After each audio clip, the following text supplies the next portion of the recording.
Chegamos! Ei, oi, Rúbia, tudo bom? Tudo bom, gente? Ei, que coisa boa, obrigada por ter aceitado o convite aí para essa conversa. Eu que agradeço. Então, o objetivo dessa série de conversas que a gente está fazendo aqui pela Dois Coelhos Comunicação e Cultura, com esse nome de Dois Coelhos Conversa, é conhecer um pouco mais e melhor a história dos nossos queridos artistas e produtores culturais aqui de Maringá. Então, eu não sei, assim, né? Normalmente, às vezes a gente dá entrevistas e acaba falando, a história é meio que a mesma, né? Que é a nossa história. Mas vamos lá deixar esse registro aqui, que depois vai para o IGTV e vai para o canal do YouTube da Dois Coelhos também. Rúbia Divino, eu queria que você contasse um pouco para a gente como é que esse bichinho da arte te picou, como é que começou essa história que eu sei que vem lá da infância. Queria que você contasse para a gente um pouquinho disso. Pessoal, boa tarde, primeiramente. Quero agradecer a todos que estão aqui presentes, agradecer o convite da Dois Coelhos, na figura da Castel, para essa conversa. E como é que esse bichinho da arte me picou, né? Vem muito da família, é algo bem afetivo, assim. Meu pai sempre foi uma pessoa que sempre ouviu muita música boa, sempre fomentou isso dentro de casa e é uma lembrança muito positiva que eu tenho dessa construção de relação com ele. Né, meu pai faleceu, eu tinha 9 anos de idade, mas esse legado que ele deixou da música e da arte para mim é algo que eu trago até hoje e que me influencia de diversas formas e em todas as coisas que eu faço, né, durante essa caminhada. Eu comecei a cantar e a fazer música, assim, a brincar com música com 9 anos de idade. Eu tinha vários tios que também cantavam e tinham essa coisa da música cultural de casa, principalmente influenciada pela minha avó, pelo meu pai.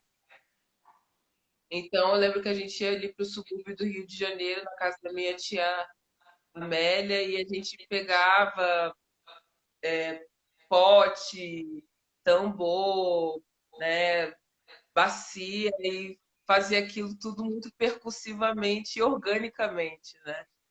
E meu Uhum. pai sempre estava na frente, nessa linha de frente, de organizar a molecada nessa.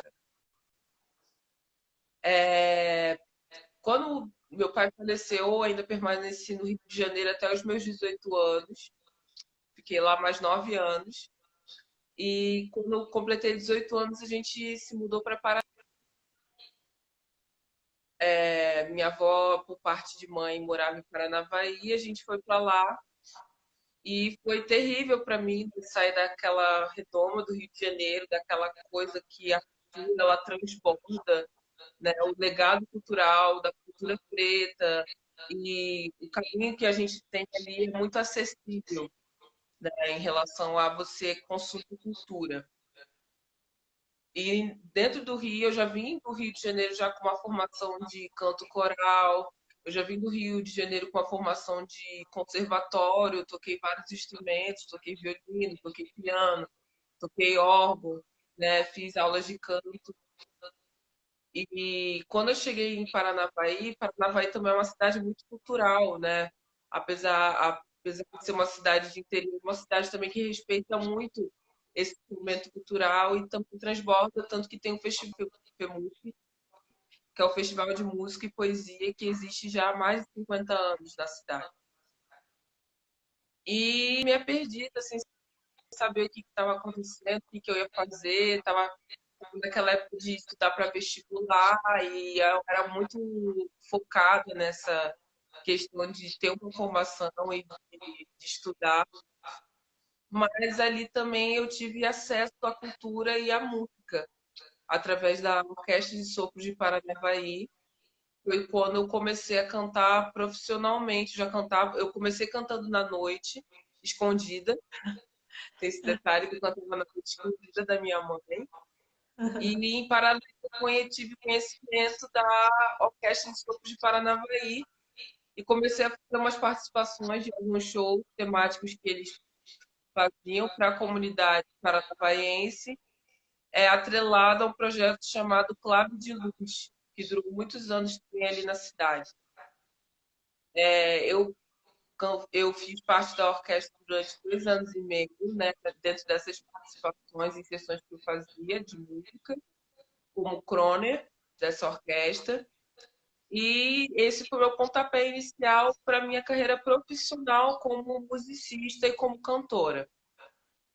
O musicista eu já era, mas como cantora foi o pontapé profissional eu tive através da noite e em paralelo com a Orquestra de Sopro de Paranavaí. Uhum. E aí, com 21 anos de idade, eu comecei a compor e a participar dos festivais da cidade. Né? A gente, para além do FEMUP, a cidade também fazia proposta de outros festivais menores em relação à música, em relação à interpretação. E eu sempre estava ali envolvida e participando de todos. Ganhei algumas barrigudas através do FEMUP como melhor composição, tanto regional como nacional. Quando eu já estava em Maringá, né, ganhei como premiação nacional uma música pelo FEMUP. E quando estava na cidade, participei de vários festivais, como Voz do Trabalhador, que foi um festival que eu participei também durante alguns anos e foi super positivo. E todos esses festivais foram muito importantes dentro da minha construção como pessoa, né, e como profissional da arte.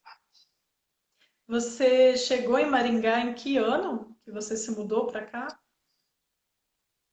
Eu cheguei em Maringá no final de 2014. Assim, em 2014 eu já estava, no segundo semestre de 2014, eu já estava fazendo um flerte com a cidade. Né? Eu já tinha. Foi logo na época que minha irmã se mudou para o Rio de Janeiro, nós duas morávamos juntas. E aí minha irmã, a gente viajou para o Rio, minha irmã falou, olha, eu vou ficar. E eu voltei isolada, sozinha, sem minha irmã, que era minha parceira assim, para tudo. E aí a gente tinha uma casa em Paranavaí, e aí a gente vendeu as coisas da casa, vendemos tudo lá e dividimos. E eu falei, cara, eu já fiz muita coisa aqui no Paranavaí, já cresci aqui profissionalmente, as pessoas que conhecem meu trabalho, preciso galgar outros lugares. E aí eu falei, pensei em Maringá, eu já estava flertando com Maringá, já vinha fazendo alguns shows pontuais aqui na cidade. E aí eu falei, não, vou mandar material para alguns lugares. Eu já tinha um material bacana, né, gravado, fiz vários shows pela Fundação Cultural e tinha um material de clipe, material de vídeo bom. E eu falei, vou mandar para alguns lugares em Maringá. E aí deu super boa. Esses lugares começaram a me chamar, comecei a fazer agenda em alguns espaços em Maringá. E aí chegou um momento que eu estava vindo para cá praticamente 3 vezes na semana e ficando em Paranavaí pouquíssimas vezes na semana. E aí vim morar para cá, a convite de uma amiga minha, Thalita Chaves, maravilhosa, e morei com ela aqui em Maringá. Depois morei com outras pessoas também que foram super importantes dentro dessa construção aqui em Maringá. Mas ela foi a pessoa que me recebeu aqui primeiramente. E nesse trajeto de vir e ficar, e aí foi crescendo. E era muito engraçado quando eu comecei a tocar em Maringá, que as pessoas já conheciam o meu trabalho. Isso foi muito doida, porque eu tocava nos lugares, as pessoas, você quer Rubi Divino? Então isso foi muito positivo também.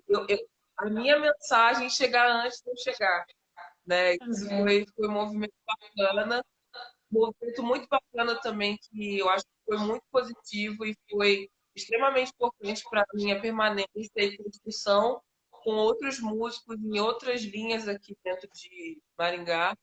Foi a questão de eu chegar e trabalhar com os músicos locais, né?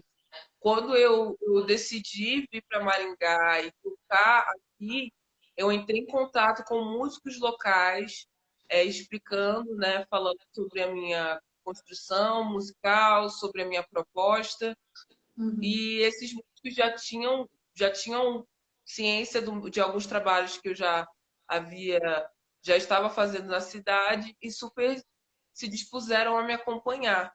Né? Esses músicos é o Paulo Pereira, é o Andro Gustavo, é o André Lauer, que foi a pessoa que me indicou a Regional de Choro para estar entrando em contato. E foi muito engraçado porque esses meninos foram até Paranavaí tocar num projeto chamado Camerata, que era feito pelo Arnaldo dos Santos, que foi um músico em Paranavaí que me acompanhou durante 5 anos, né? Um arranjador, produtor musical muito bom e que ainda está ali na lida em Paranavaí. E ele tinha um projeto chamado Camerata e os meninos foram tocar em Paranavaí, o Andro, o Rafael, o Paulo. E aí eu consegui falar com eles, explicar a situação pessoalmente.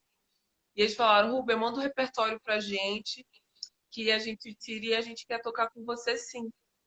E foi muito feliz, assim, a nossa primeira tocada foi meio na loucura, né? Mas que deu muito certo. O Édipo também, nessa época, estava tocando com a Regional de Choro. E foi muito positivo, e a partir daí eles foram minha banda de apoio em Maringá, que me acompanharam durante muitos anos, e muitos deles ainda me acompanham, como o Rafael Marinho e o Andro Casquinha. É. Agora, você contou que você começou cantando escondido da sua mãe, né? Como é que foi Sim. essa descoberta para ela? Como é que foi essa revelação? Porque ela super te apoia, né? Como é que foi Então, isso, essa transição? a minha mãe, ela é uma pessoa que ela viu que eu consigo sobreviver da arte hoje, e ela me respeita por isso, né? Ela respeita essa minha escolha de viver da arte. E E foi quando ela descobriu que eu cantava na noite, foi muito doido, porque eu estava fazendo um especial, já estava cantando com a Orquestra de Sopro de Paranavaí, só que essas informações não chegavam para ela, né? E já tocava na noite. E aí saiu uma matéria no Caderno de Cultura, no Jornal do Oeste do Paraná, com uma foto gigante minha, anunciando esse show com a orquestra. E aí o bagulho ficou muito louco, porque ao mesmo tempo que ela tava, nossa, minha filha tá no jornal e tal, fala, cara, mas a minha filha tá cantando, e minha mãe tem uma formação religiosa, na época também eu tinha uma formação religiosa cristã, né, e tinha cargos desenvolvidos dentro da igreja, e isso foi algo que foi um divisor de águas também, porque eu fui convidada, né, a romper com, com a igreja, né? A igreja não aceitou essa, essa minha escolha de seguir com a profissão da música no mundo, né? Como eles colocam. E aí Uhum. eu escolhi sair da igreja, né? De me desvincular e continuar levando a minha música e a minha mensagem como eu acredito que é o certo. E que a gente alcança muitas pessoas que a gente não faz nem ideia de como é algo que é grande, é exponencial, o poder que a gente tem de fala e de presença e de representatividade no meio artístico. Sim. E a Rúbia compositora, como que foi essa primeira letra que surgiu? Qual que era a sua primeira, qual foi a sua primeira composição? E se desde o começo você já tinha essa pegada que você tem hoje, né, do engajamento, de discutir a questão Amo, do não racismo, cons- eu não consigo o empoderamento, conseguir não isso te te ouvir. acompanha desde sempre? Então, essa questão, eu não ouvi muito a sua pergunta porque deu uma cortada, mas eu acho que eu consegui entender ela. essa construção da Rubia de Vida compositora, ela vem muito dessa coisa de observar e de falar do cotidiano e de falar do que a gente vive, né? Das nossas vivências e construções de referência. Tanto que quando eu comecei a compor, eu tinha muito essa pegada do jazz e do samba jazz, né? Dessa fusão dessas duas vertentes de música que nasceram no gueto, né? Tanto jazz como nasceu no gueto e é música preta, como o samba que nasceu no gueto, né? E vem de um legado ancestral também muito forte. Então eu tinha essas duas influências como primeira referência, né? Vindas do meu pai e da minha avó paterna. E aí eu trouxe isso dentro das harmonias das minhas composições. A princípio, as minhas composições elas falavam um pouco daquilo do que eu observava, de como que eu me sentia, e não que isso seja diferente hoje, mas hoje as minhas composições ela têm também um cunho de informar, né, e da gente falar e da gente militar em relação à nossa negritude, em relação às desigualdades sociais, em relação à religiosidade afro-brasileira, afrodiaspórica, que infelizmente ainda é um tabu para muitas pessoas e infelizmente também é muito demonizada por muitas pessoas.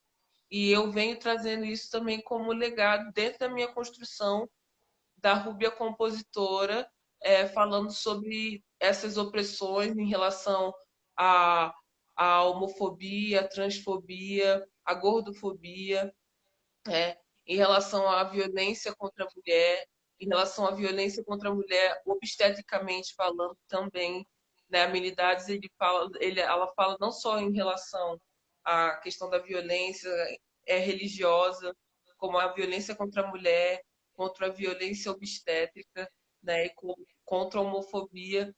E ela fala até onde que a gente vai parar, né? A gente quer falar de amenidades, e essa música é uma música que eu compus ainda na época que o nosso desgovernante, né, ele ainda era um parlamentar, né, ele ainda estava dentro do Congresso, e essa música já tem 4 anos de composições e a gente está aí vendo esse desgoverno liderado por ele causando caos e causando cada vez mais as desigualdades e a gente tentando se movimentar de todas as formas, fazendo com que isso pare ou com que isso diminua o máximo possível. Todas essas opressões que a população sofre. E é uma música linda, o clipe é lindo também e realmente super atual. Queria saber, assim, como você percebe a recepção do seu trabalho, que tem essa característica desse engajamento, dessa militância, aqui em Maringá, que é uma cidade conservadora, né, uma cidade complicada, né, 75% votou Bolsonaro, então é uma cidade que tem muitas questões nesse sentido, né, do seu conservadorismo, do seu reacionarismo também. Como que você percebe o teu trabalho no contexto do cenário cultural de Maringá? Como que você avalia isso? Eu acredito numa construção que veio antes de mim chegar aqui, né? Que a gente está falando aí de cultura popular também e dessas manifestações populares. Então, a gente não pode deixar de falar de artistas, fomentadores de cultura que já estavam fazendo esse movimento aqui. E Uhum. eu acredito que isso foi super importante para abrir os meus caminhos dentro desse contexto. Então, quando eu comecei a vir para Maringá, eu conheci o maracatu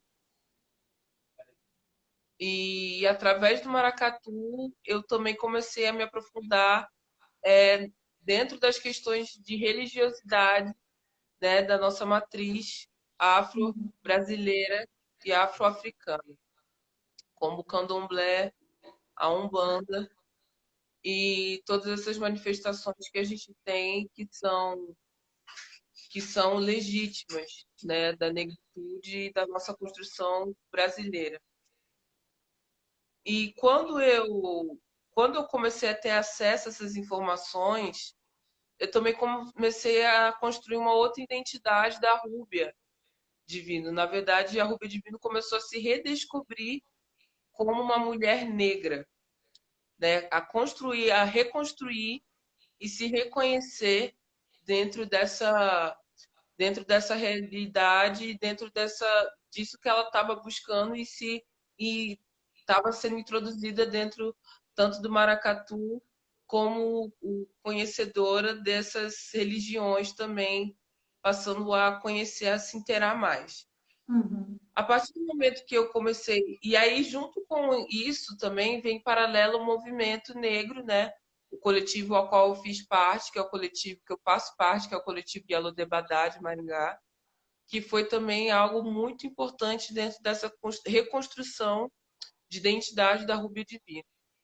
E é a partir do momento que essas reconstruções elas foram se fixando, né, na Rúbia, a Rúbia começou a tomar também um posicionamento, não só político, como um posicionamento religioso, um posicionamento de militância política em relação às nossas pautas e as pautas e propostas do movimento negro dentro da sociedade de Maringá. Ah, Essa questão da ocupação dos espaços é algo que eu sempre falo, que a negritude ela precisa ocupar os espaços de poder. A gente precisa não só ocupar esses espaços, mas também abrir esses espaços para os nossos que às vezes não têm a oportunidade e o acesso direto àquelas informações ou àquela oportunidade. Então, eu uhum. acredito que a gente também tem esse papel de articulador cultural, de não só ocupar os espaços que não são ditos nossos, né? Falando de Maringá, que é uma cidade muito elitista e muito conservadora.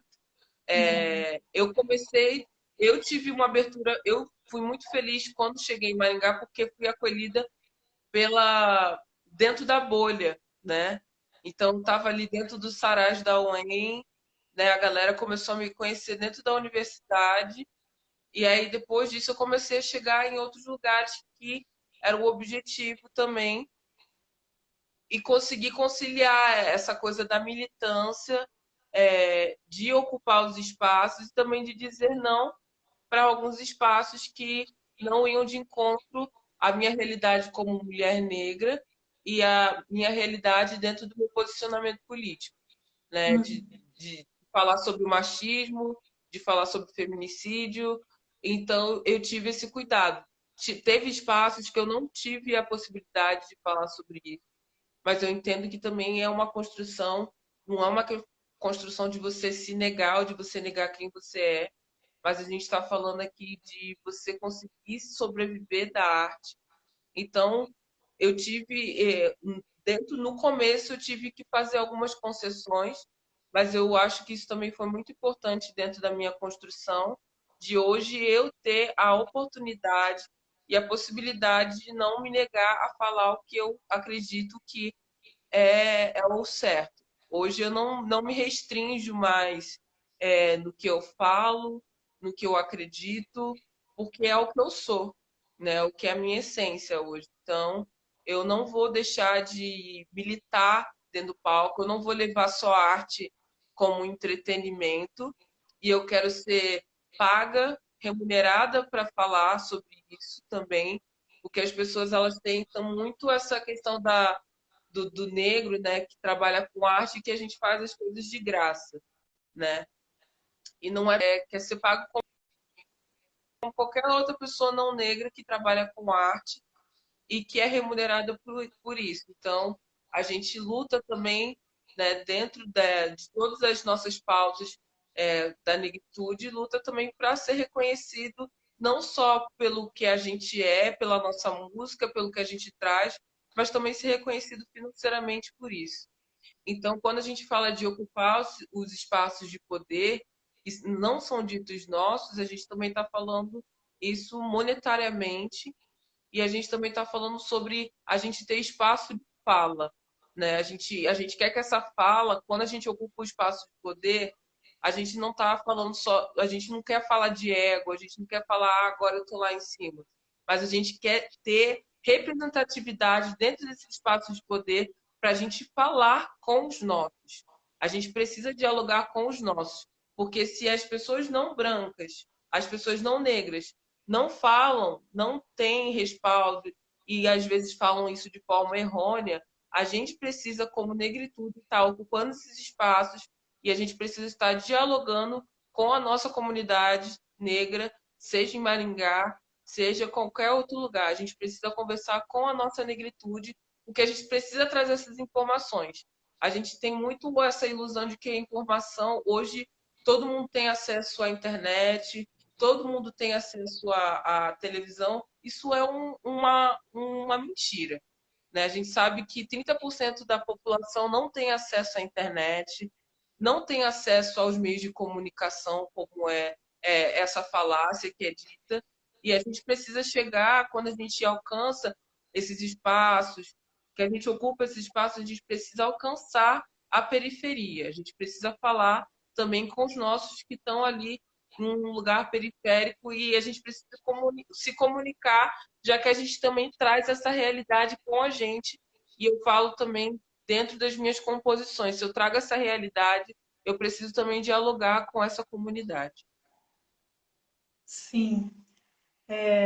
A Laura Chaves trouxe aqui a questão de que essa visão não é só para o artista negro, e sim para todos os artistas. No nosso país, artista não é trabalhador, uma visão completamente errônea. Ainda tem isso, né? Tem essa questão do artista já ser mal visto na sociedade desde sempre, né? E Uhum. o Danilo Furlan, que é seu fã, já declarou aqui, ele pergunta Maravilhoso. se você ainda acredita na possibilidade de se viver exclusivamente da arte em Maringá. Quais os caminhos e desafios? É complicado ainda responder isso nesse momento de quarentena, né? Porque o que já é difícil tá bem pior.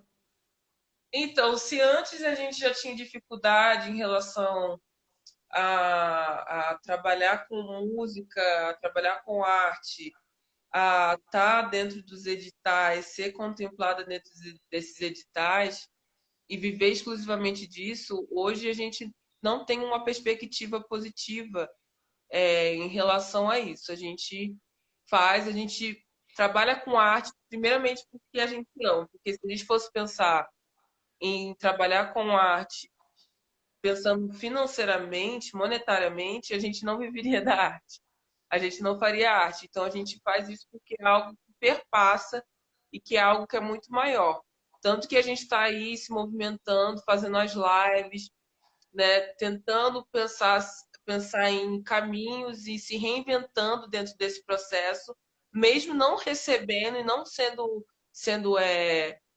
recebendo monetariamente por isso, a gente continua se movimentando porque a gente acredita que isso move a gente de alguma forma, é um acalanto para a gente de alguma forma, a gente ser artista e a gente conseguir pensar sobre isso agora, ter esse tempo também mesmo que não tenha sido uma escolha que a gente quis, né, de estar parado nesse momento, mas eu acho que é um momento que era necessário para a gente se reinventar, para a gente pontuar, para a gente verificar qual que é o caminho, se é esse mesmo que é o caminho, o que é necessário, quais são os meios, com quem a gente está, com quem a gente está envolvendo dentro do nosso trabalho, onde que a gente quer que esse trabalho chegue. Então, isso a gente está pensando e a gente está elaborando mil coisas aqui na cabeça, né? Algumas a gente consegue colocar em execução, outras não, mas eu acredito que só da gente estar nesse momento também pensando nisso e pensando de como que a gente pode ajudar e como que a gente pode se movimentar para que a nossa arte chegue de alguma forma no coletivo e que ela possa atingir pessoas que realmente precisem, não falo só da questão do ser artista, mas da gente também ter essa contrapartida e entender que a sociedade ela precisa do nosso serviço. né? A gente precisa continuar fomentando cultura de alguma forma, porque isso mantém, as pessoas estão nas suas casas, as pessoas estão passando esse recolhimento e elas estão tendo acesso a essa cultura, né? Elas estão tendo acesso a essas lives, elas estão tendo acesso a esse movimento. E eu acho que é nesse momento que elas precisam ir. É exatamente esse momento que a gente esperava que as pessoas vissem o quão importante e relevante é a arte chegar à casa das pessoas, é a arte se movimentar.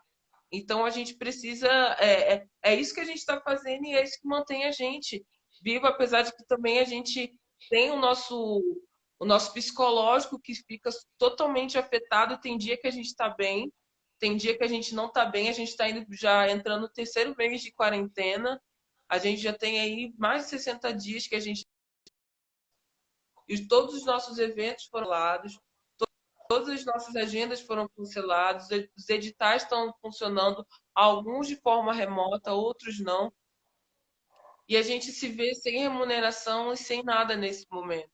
Então tem dia que a gente não vai estar a fazer live, tem dia que a gente vai, tem dia que a gente vai estar bem, tem dia que a gente não vai estar bem, né? Porque para além da gente estar falando de arte, a gente também está falando de sobrevivência, né? A gente precisa do financeiro para pagar nossas contas, para pagar nosso aluguel, para a gente se movimentar.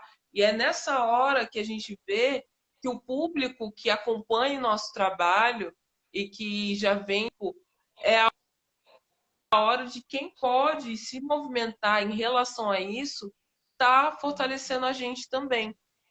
Assim como nós, artistas, temos também o papel de fortalecer a comunidade de alguma forma, reivindicando as medidas emergenciais dos estados do governo aqui, né? A gente está falando de município e estado, né? De reivindicar essas ações, né? Não só como artistas, mas visando essa classe também artística em relação a esses movimentos culturais e também visando a população, a assistência a essa população em relação a esses subsídios financeiros de quem agora não tem, né? E eu não falo só dos artistas, eu falo de toda a população maringaense e de outros lugares que precisa cobrar isso das nossas governanças, a gente precisa cobrar esses posicionamentos, a gente precisa cobrar, porque é o papel do Estado, né? Respaldar a gente agora nesse momento de crise que o país está vivendo. A gente tem visto movimentos que têm acontecido, falando a nível América Latina, a gente tem visto movimentos no Chile, no Uruguai, na Argentina, que têm trazido soluções e resoluções de medidas para atender não só a população, né, das suas cidades, dos seus municípios e estados, mas para atender a população da classe artística, que é a última que vai voltar. É a última que vai voltar. E a gente não tem ideia nem parâmetro de quando que isso vai voltar, de quando que isso vai acontecer. E até lá, como é que a gente vai se reinventar, como é que a gente vai sobreviver, como é que a gente vai fazer. É importante também a gente trazer esse papel do Estado, porque a obrigação do Estado é trazer resoluções e, e pontos para a gente realmente saber o que vai acontecer com a gente e com a população. Você tem algum palpite, alguma ideia sobre isso, Rúbia? Porque isso tem um pouco a ver com aquilo que a gente estava conversando ontem, né? A gente conversou um pouco sobre isso ontem, a respeito do papel do Estado, né?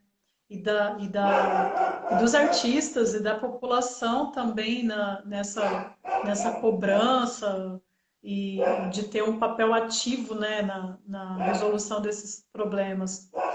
E eu vejo que você está muito ativa também, né, agora na quarentena, e fiquei um pouco com a impressão de que você está até mais presente na nossa casa, por conta das lives e de todas as coisas virtuais, né, que você tem feito, que você, assim como o Danilo também, que está aqui, que está fazendo muita live, então tá todo dia a gente está junto, né, tá sempre vendo alguma coisa. Você lançou recentemente também, né, um novo vídeo lá no YouTube de uma nova música, né, Aguerê. E como é que Sim. você está vendo tudo isso, assim? Qual que é a sua expectativa futura, assim? Olha, é muito difícil falar, né, sobre a questão de expectativas futuras. Mas uma coisa que a gente precisa falar também é desse movimento, essa coisa das lives, né? A gente viu que no início as lives elas conseguiam funcionar de uma forma que a gente, a princípio, eu consegui fazer algumas lives de contribuição espontânea, por exemplo, que foram importantes para me fortalecer financeiramente, para pagar aluguel, alimentação, né, e as contas. Mas a gente vê que essa questão das lives ela já se tornou um mercado. Aquele modelo que a gente começou de live, fazendo dentro da nossa casa, como uma produção simples de tudo, ela se tornou um mercado. E esse mercado, ele está crescendo, né? Tanto que as grandes marcas e as grandes empresas estão investindo em artistas para estar dentro dessas lives e montando uma estrutura, com equipamento, com som e com tudo.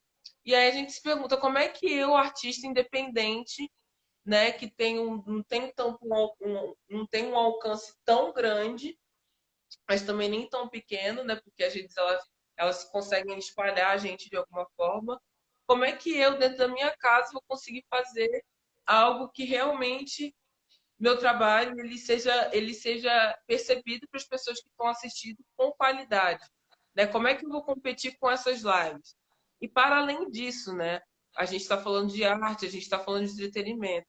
A que ponto essas marcas também vão ser interessantes para elas terem uma mulher negra com posicionamento que eu tenho, um posicionamento político, um posicionamento religioso, né?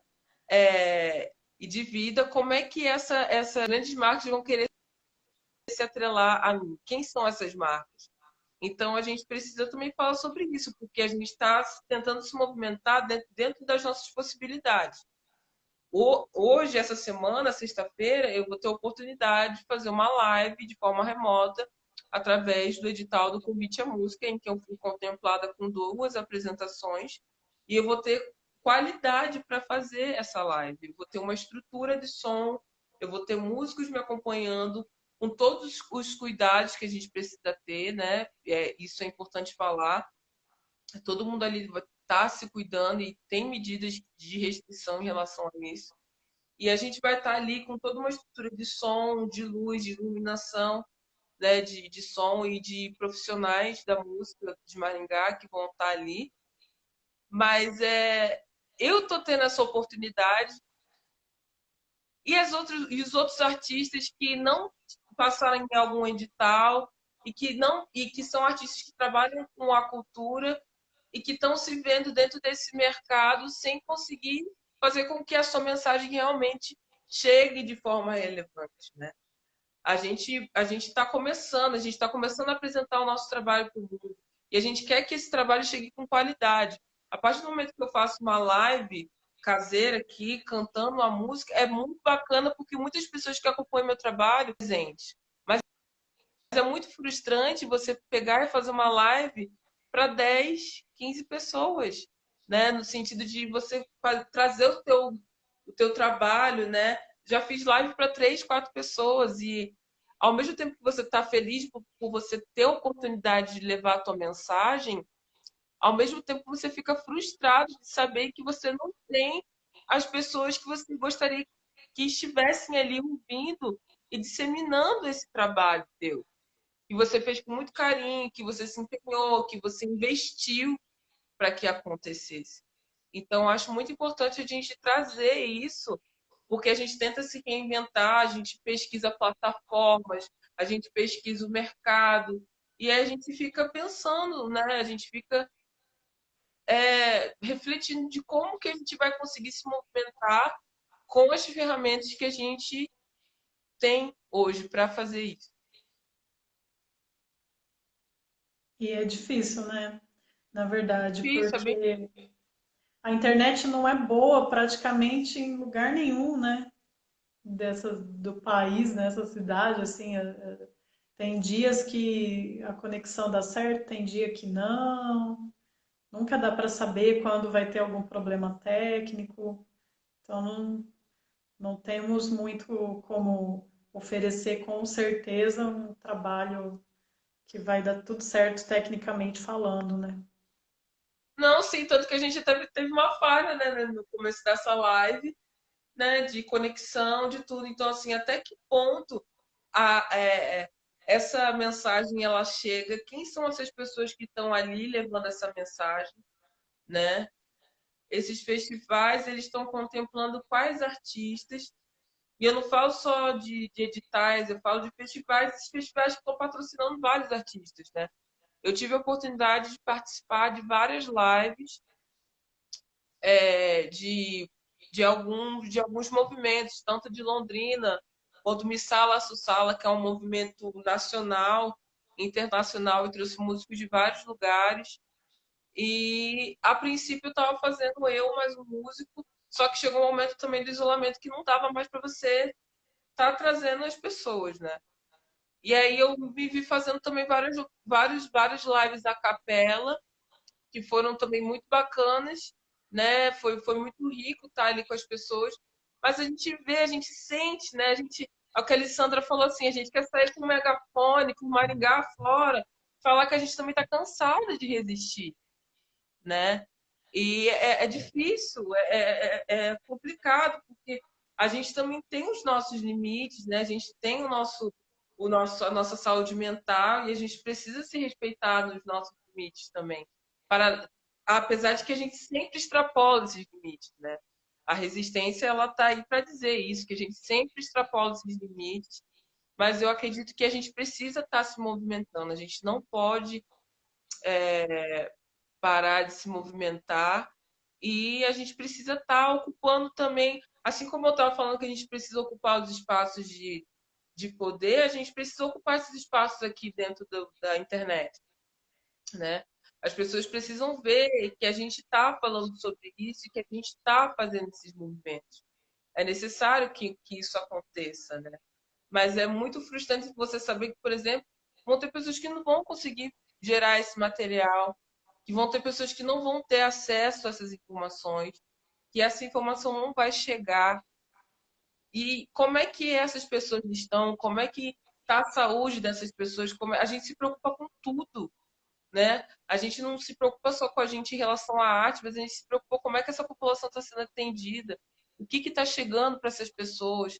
Não falo só de arte, a alimentação está chegando para essas pessoas estão comendo, elas têm um lugar para dormir. É muito difícil, é muita coisa, gente, é muita coisa. São Sim. muitas camadas, muitas camadas. Nesse sentido, Rubem, eu queria até aproveitar esse espaço para divulgar a rede de apoio aos trabalhadores das artes de Maringá, que está rolando aqui na cidade, porque está funcionando. A gente tem conseguido ajudar muitas pessoas que estão entrando em contato com a gente e, e acredito que só não ajuda mais porque as pessoas também não procuram, né? Então, falar para você, para as pessoas que estão assistindo, se souberem de artistas, técnicos, produtores culturais que atuam aqui na cidade, que precisem de ajuda, entrem em contato com a gente, pode ser comigo por aqui, pode ser pelo perfil da rede, que é o @Maringá Rede aqui no Instagram. E porque de fato a gente está um pouco abandonado, né? Pelos três poderes, pode-se dizer assim. Porque Então, eu acho que foi a Alessandra ou o Dani que falou sobre, né? A gente não está. É o papel do Estado, né? Falar, respaldar a gente nesse momento, auxiliar a gente nesse momento, trazer soluções nesse momento, ouvir as nossas reivindicações nesse momento e ele está sendo omisso. O Estado ele sempre vai estar sendo omisso às nossas pautas e principalmente em relação à arte, que as pessoas estão vendo que a arte realmente agora as pessoas estão percebendo que a arte ela é importante e é relevante, mas ela sempre foi. E uhum, isso agora tem evidência. E o que o Estado, o que o Ministério da Cultura está fazendo em relação a isso, né? Que agora não é mais ministério, né? Agora é uma secretaria. sim. Já começa por aí. Isso já engessa a gente de alguma forma em relação à nossa movimentação política, porque foi tudo reduzido à secretaria. Então a gente não tem tanta voz. E a gente tinha até então, né? Até então a gente tinha uma representante ali no Ministério, na Cultura, que também totalmente away e alienada do que realmente é importante, do que é, precisa ser valorizado e o que não. E é isso, a gente está desamparado, então é nesse momento que a gente precisa se unir e se fortalecer e fazer pressão, né? Não só é, ao prefeito, mas eu falo uma esfera federal, eu falo uma esfera de Estado. A gente precisa continuar se pressionando politicamente essas pessoas que estão ali e que têm poder de voz para com que algo realmente efetivo aconteça com os artistas e com as pessoas que trabalham com a arte. E aí a gente fala, quando a gente fala de artistas, a gente também está falando da galera da graxa.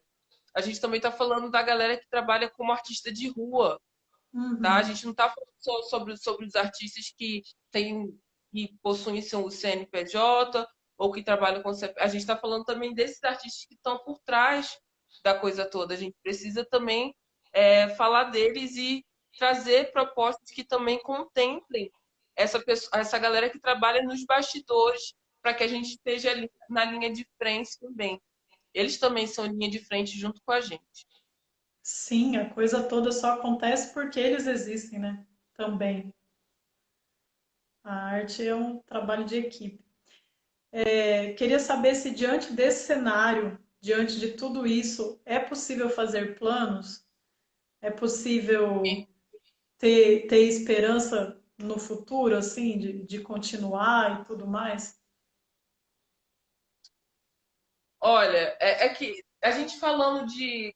Eu acredito que daqui a um ano, estou sendo bem otimista, daqui a um ano, daqui a um ano e meio, a gente vai conseguir voltar a caminhar e a gente vai ter um norte, a gente vai ter uma luz ali, né? Por enquanto, está tudo muito incerto, por enquanto, está tudo muito confuso.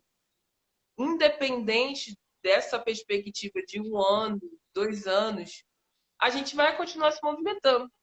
A gente vai continuar fazendo arte, a gente vai continuar nessa sobrevivência e resistência, porque é o que move a gente. Eu acredito que vários artistas que estão presentes aqui nessa live vão se ver muito frustrados no sentido tipo, eu não posso mais fazer arte, eu não consigo mais fazer arte. Porque isso a gente se agarrou. Eu acredito que todo artista agora se agarrou a uma esperança que pode ser até utópica, mas uma esperança de que a arte está salvando a gente nesse momento e está salvando outras pessoas também, né? Então, a partir do momento que a gente se agarrou a isso, a gente não vai largar disso, independente do que aconteça. A gente vai continuar se movimentando de alguma forma. Então, a gente se agarrou a isso como esperança, porque a arte é algo atemporal. Tudo isso que a gente está vivendo e a gente está construindo um legado. E a gente também tem, como povo brasileiro, algo que foi construído muito lá atrás, né? Os meus ancestrais pretos passaram por muita coisa e passaram por pestes, por movimentos totalmente contrários e resistiram dentro disso tudo. Então, se eles resistiram, eu hoje com condições de tecnologia, de tudo, né? Mesmo que a gente esteja em condições desfavoráveis, como eles também passaram por condições muito desfavoráveis, mais que a gente, resistiram e conseguiram trazer a cultura deles como resistência. Então a gente está agora nesse papel de construir um legado, de trazer tudo isso que a gente acredita como arte e como resistência para gerações vindouras que vão vir após a gente, entendeu? Então eu acredito que o meu papel como uma artista negra, é trazer a minha realidade como uma mulher negra, trazer a realidade como uma mulher que trabalha com produção cultural, que é artista, e trazer o legado, trazer essa resistência, essa força dos meus ancestrais junto comigo, para que eu consiga prosseguir e levar a minha arte e a minha resistência como cantora dentro do que eu falo, que contempla a minha negritude, para frente. Que linda! Obrigada, Rúbia. Poxa vida. A gente está, acredito que chegando nos minutos finais da nossa conversa. Com o probleminha técnico que a gente teve no começo, eu não vi exatamente quantos minutos a gente conseguiu começar a conversa, mas acredito que a gente já está se encaminhando para o final. E para que a gente não seja interrompido de repente, né, já vou fazer aí uma última pergunta, mas, enfim, queria saber se, diante de tudo isso, você tem conseguido compor, você tem criado, sabe? Porque também me parece que, como você falou, tem dia que a gente está bem, tem dia que a gente está mal, mas parece que quando a gente está bem, a gente está criativo, né? A gente tem vontade de falar, a gente tem vontade de se expressar. Queria saber como que isso está sendo para você, como artista, compositora. Então, dentro desse período todo doido que a gente está vivendo, eu ainda assim, mesmo não tendo dias muito bons e tendo dias alguns bons e outros nem tantos, tenho conseguido compor, tenho conseguido fazer as coisas, né? Escrever e tudo. Inclusive, convido a vocês a acessarem o canal da Rubia Divino lá no YouTube. A gente está com um projeto chamado Em Negrito e disponibilizando esses episódios por semana. Então, a gente já tem três vídeos lá disponíveis no projeto de Negrito. Tem uma playlist lá no meu canal do YouTube com o nome do projeto e vocês podem acessar ali, que são músicas autorais que eu canto e algumas músicas de outros compositores paranaenses, né, do Paraná aqui. E eu compus algumas músicas durante esse período.